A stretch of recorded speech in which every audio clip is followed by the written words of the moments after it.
Appreciation, gratitude, compassion. You all know the words, but you know what I was doing. Care, appreciation, gratitude, compassion.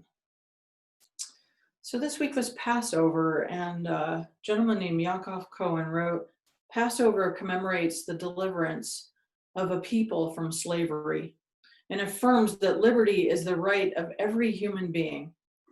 True freedom is our ability to shape reality. We have the power to initiate and create it rather than only react and survive it.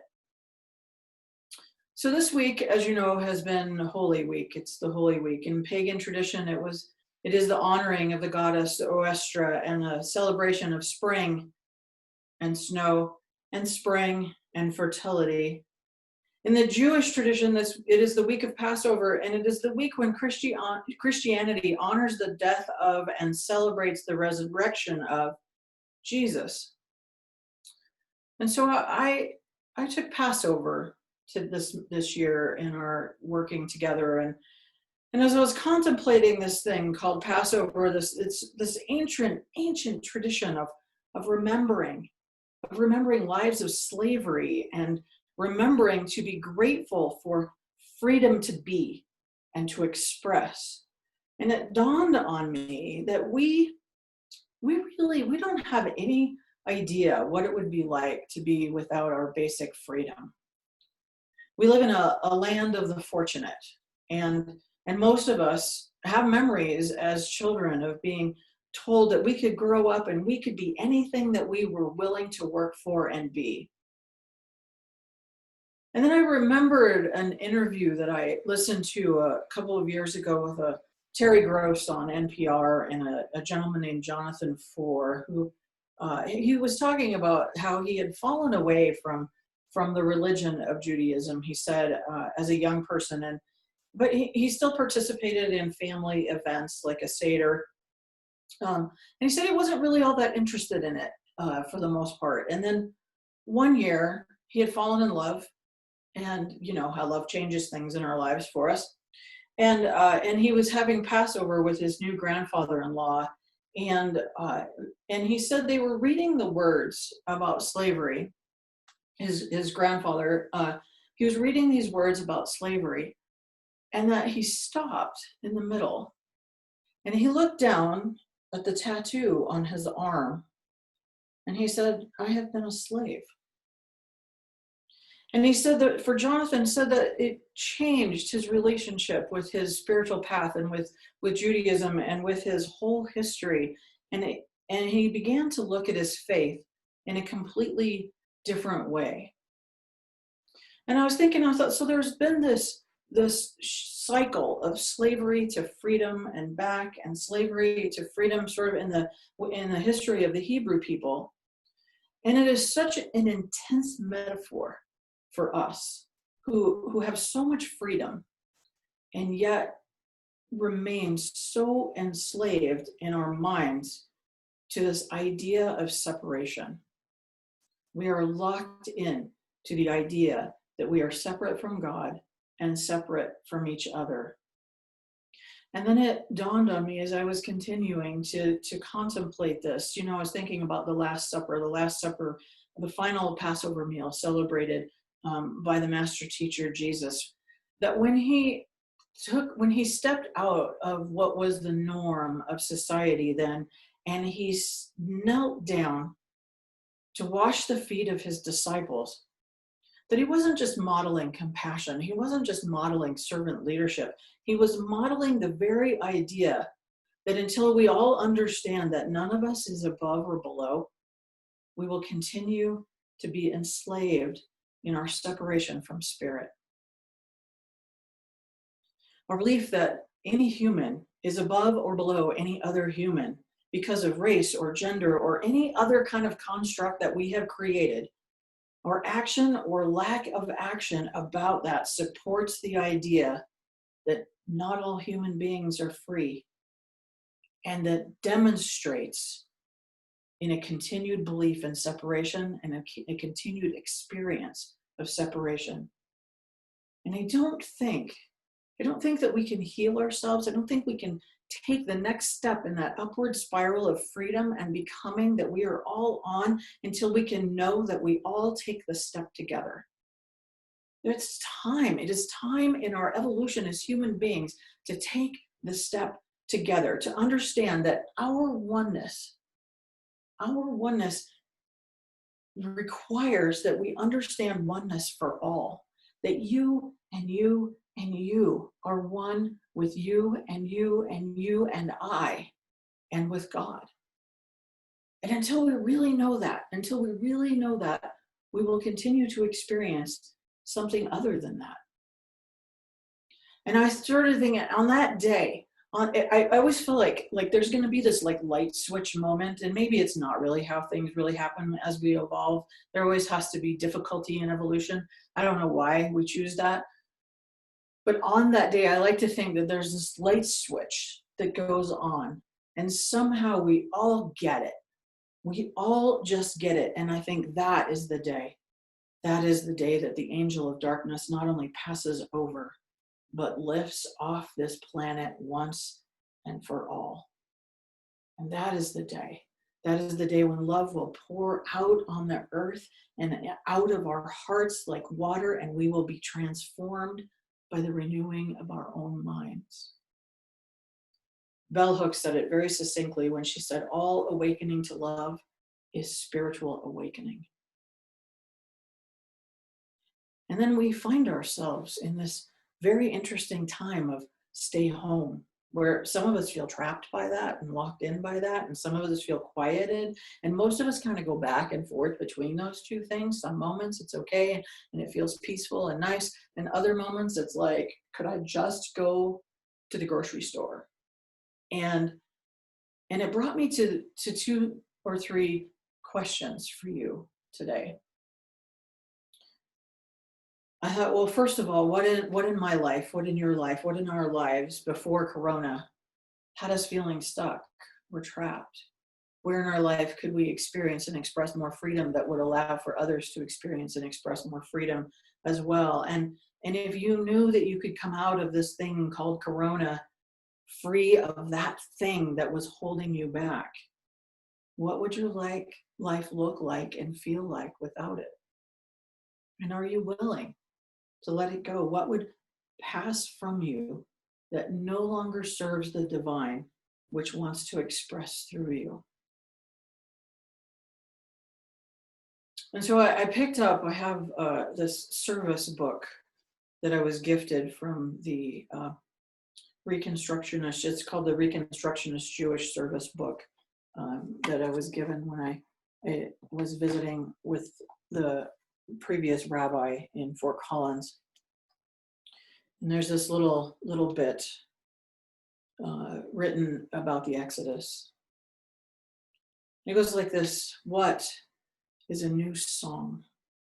When we break our habits of heart and mind, we step out of the past and into the present. What is new is no longer habitual.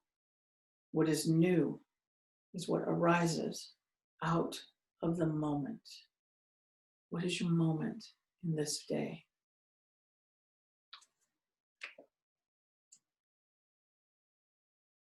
So I'm taking the next part of the service, and I just want to start with a story. So when my boys were young, many years ago, I bought them this really cool mail order kit that let them see how caterpillars turn into butterflies.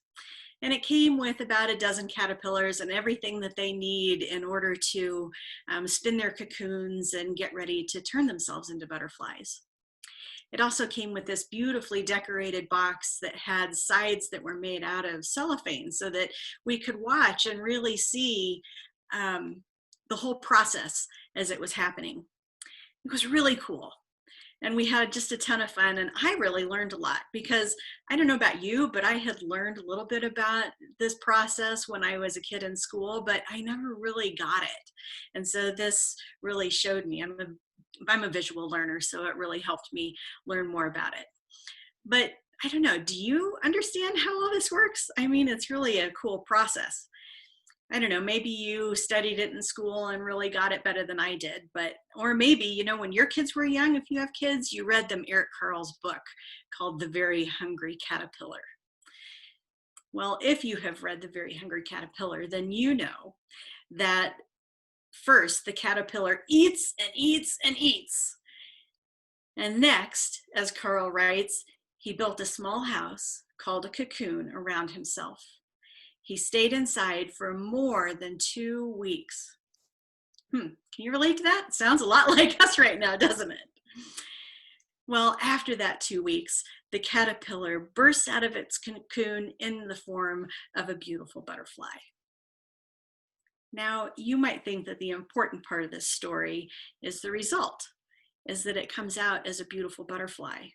It turns into a thing of such beauty. I mean, that really seems like such a miracle, right? How many of us would like to be completely transformed in just 2 weeks? Some of us have been. But really, the important part of this story is what happens during that time of being in the cocoon, that time of stillness and silence and isolation. It's a time of transformation.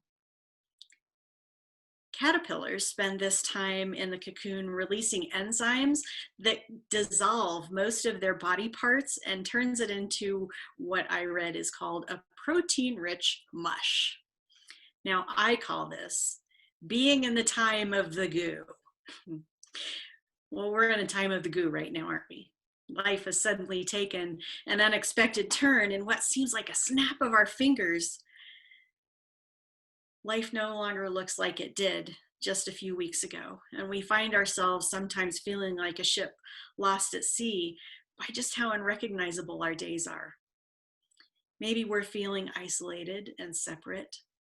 Maybe we're experiencing a time of silence and stillness, but we are definitely in the goo. But what does that really mean for us? I mean, last week, Reverend Leah told a story about a man who saw a caterpillar in its cocoon. But instead of waiting for the process of transformation from caterpillar to butterfly to be complete, he split open that cocoon only to see the unformed butterfly fall to the ground, unable yet to fly because it didn't get to spend enough time in the process to fully make the changes that would allow it to develop into its best expression in the new form that it was becoming, a beautiful butterfly. And the same can be said for us. We've been given this time of stillness, this gift, really, it's a gift of time that we can use to make changes in our lives that allow us to become the next best expression of that divine within, that allows us to live the lives that we've been dreaming about. Now I know that it may also seem like a time of frightening uncertainty. Many of us do feel adrift and alone in a wide and turbulent sea. But it's really important for us to remember that we need to spend this time fully exploring all that is happening around us and within us right now. Because for us, as for the caterpillar, it's a time of releasing old forms that no longer serve us, and of being present in the moment to all that is happening within us. As Reverend Barb's poem just said, what is new is what arises out of the moment. This is a time of being still and silent so that we can internalize all that we need to learn and do and be to fully transform into our fullest, most beautiful selves, to fully realize our good. So Pema Chodron wrote a book called The Places That Scare You. And it talks about being in times like these, and she calls it being in the middle of nowhere. She says, anxiety, heartbreak, and tenderness mark the in-between state. It's the kind of place we usually want to avoid. The challenge is to stay in the middle rather than buy into struggle and complaint. The challenge is to let it soften us rather than make us more rigid and afraid.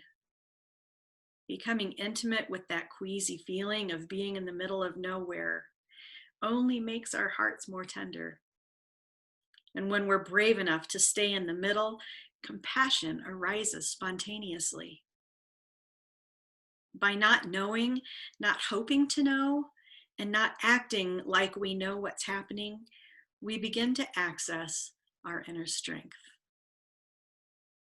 Now, today is Easter, and I would really be remiss if I didn't mention Jesus. And if you know the story, you know that he spent 3 days between the crucifixion and the resurrection inside the tomb. Well, what do you think he was doing there? If you're a literalist, you might think he was just lying there dead. But as metaphysicians, we know that it was much more than that.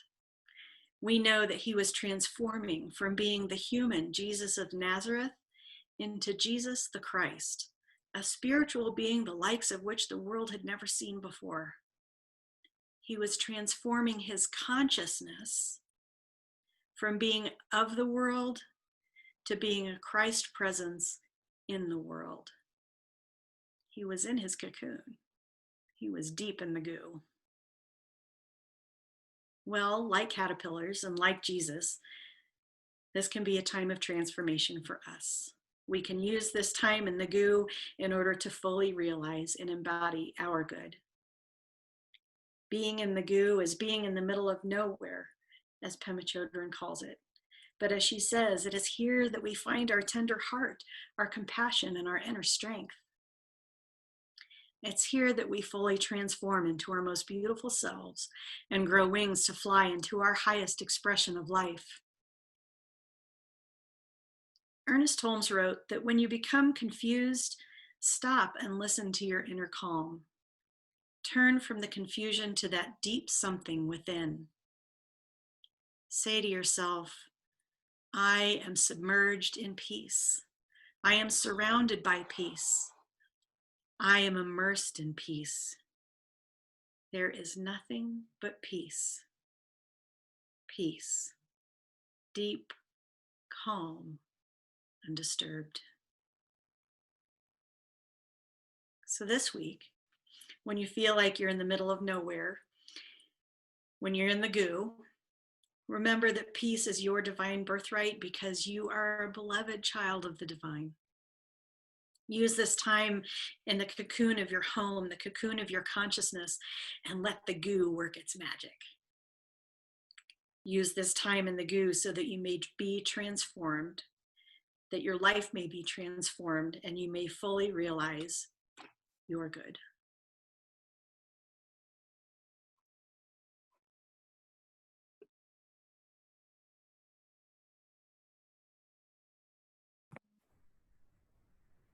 Hello, everyone. Thank you, Reverend Jenny.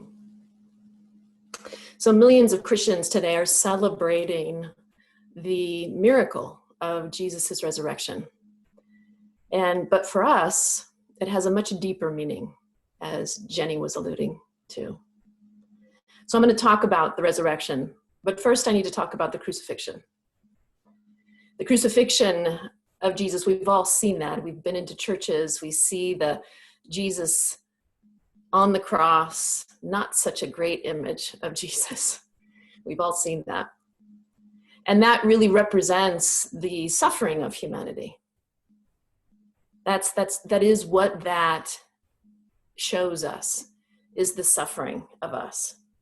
And, you know, every single one of us has been nailed to a cross at one point or another. We have done that to ourselves, haven't we? We've done that every time we have judged ourselves harshly. Every time we have believed in our unworthiness. Every time that we have allowed ourselves to stay in that place of despair and hopelessness and fear. When Jesus died, they wrapped him in burial cloths. That's what they did back then. And they placed him in a tomb. And this dark, if we think about it metaphysically, the tomb is this dark place. And that's where the thoughts that we hold on to, that tell us that we're not good enough, that tell us that we are unworthy, that dark place is really what that tomb represents for us, is where we get stuck. We get stuck. And every single one of us at one point or another, we have found ourselves there. Perhaps you find yourself there right now. And then at some point, Jesus rose out of the tomb. He took those binding claws off of him. He ever so gently moved that stone out of the entryway of the tomb, and he stepped out into the light. What a beautiful metaphor for our life. The crucifixion represents the death of our ego, the death of our thoughts, and how our thoughts take over. They take over our life. The stories that we create about whatever's happening in our life, what's happening right now across the planet. Events are neutral. They truly are neutral. But it's our thoughts that create the suffering. It's the stories that we create that create the suffering, that keep us in the tomb, that keep us in the darkness. And so the crucifixion is about all of that. And the resurrection is about moving into the light. It's about moving into that magnificent light and rising again. Resurrection means to rise again. It's about awakening. It's about awakening to our spiritual magnificence, as I said when we first opened the service this morning. That is what this is all about.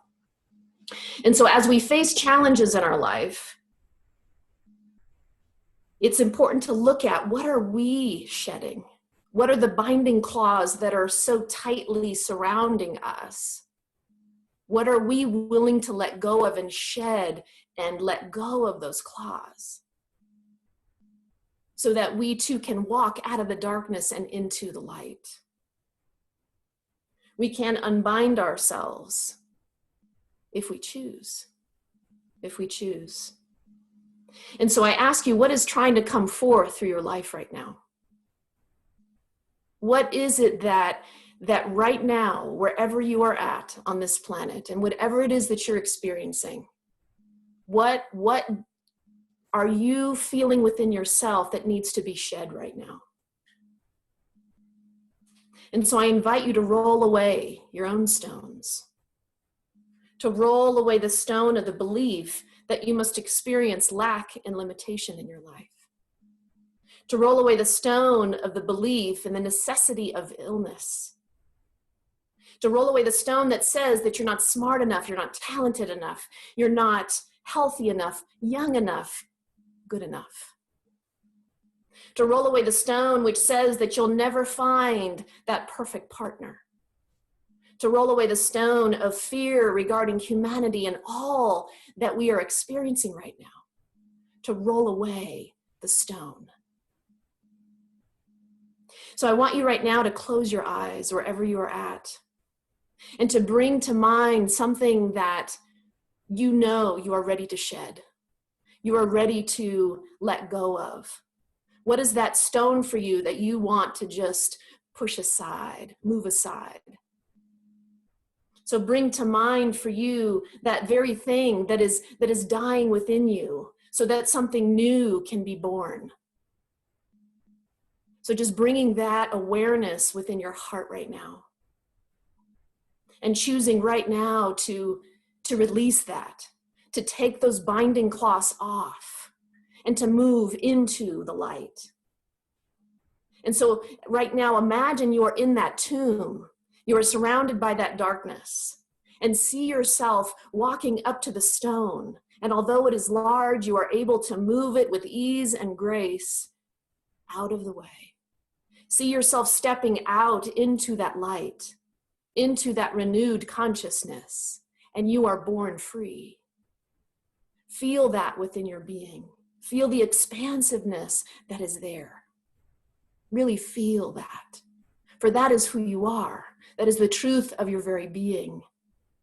It is more true than anything else. Certainly more true than any thought or any story that you've made up about your life or about yourself. And so just gently coming back, opening your eyes, and just feeling the peace of that. Feeling the peace of that truth. Feel that within you. Allow it.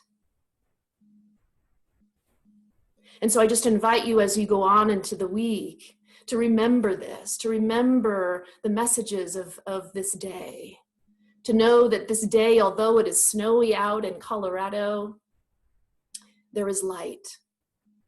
There is light that is possible for all of us. And we just need to step into that and feel that. I want to end with a beautiful passage by our founder, Dr. Ernest Holmes. Let us turn toward the sun of eternal life, the spiritual sun that cannot set and forever rises on the horizon of our own experience. Definitely and deliberately, we let go of every lost hope, every fear of want, every sense of lack, every hurt, because today we leave the tomb of doubt and enter the sanctuary of certainty. We roll away the stone of uncertainty from our consciousness. We find the resurrected, the divine and God-intended perfection and wholeness.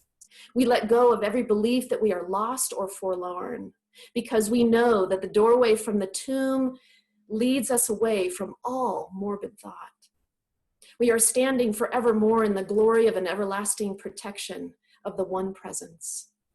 We let go of all disease and disharmony. They slip back into the tomb of oblivion, for the spiritual body now rises triumphant in every cell. We are instantly renewed by the creative principle of eternal life that is within us. We are alive and aware, and we know that the kingdom of God is here and is within us in this moment. And so let's just move into prayer. And so right here, right now, just feeling the energy of this day, feeling the energy of renewal, the energy of awakening, the energy of light. I am knowing right here, right now, that every single one of us are moving into the light as we let go and release that which no longer serves us. As we shed those binding claws, as we shed the darkness, we move out into the light. And we feel that deep within the center and core of our very being. And I am knowing that this truth carries us through the rest of this day and into the weeks ahead.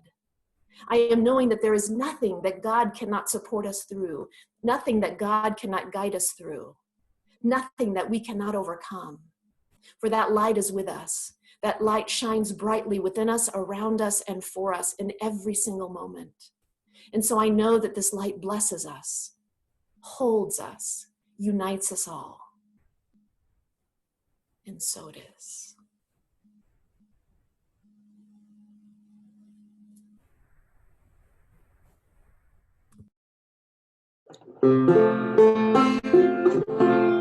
This is a song from Amber Darlin's newest record. It came out last year. There's a Calling, and this one's called Dwell Upon the Good.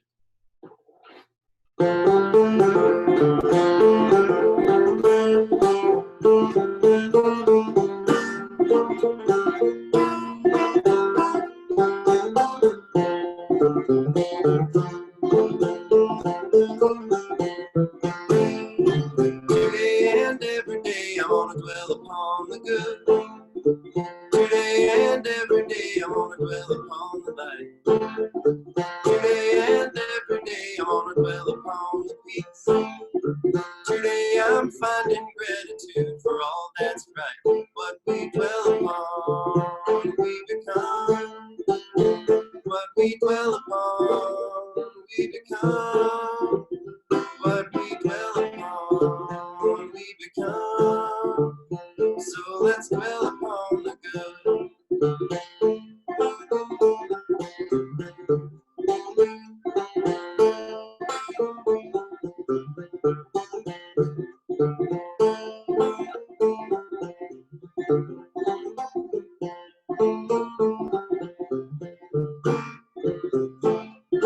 Today and every day I wanna dwell upon the love. Today and every day I wanna dwell upon the grace. Today and every day I wanna dwell upon the joy. Today I'm seeing God in each and every face. What we dwell upon, become. What we dwell upon, we become. What we dwell upon, we become. So let's dwell upon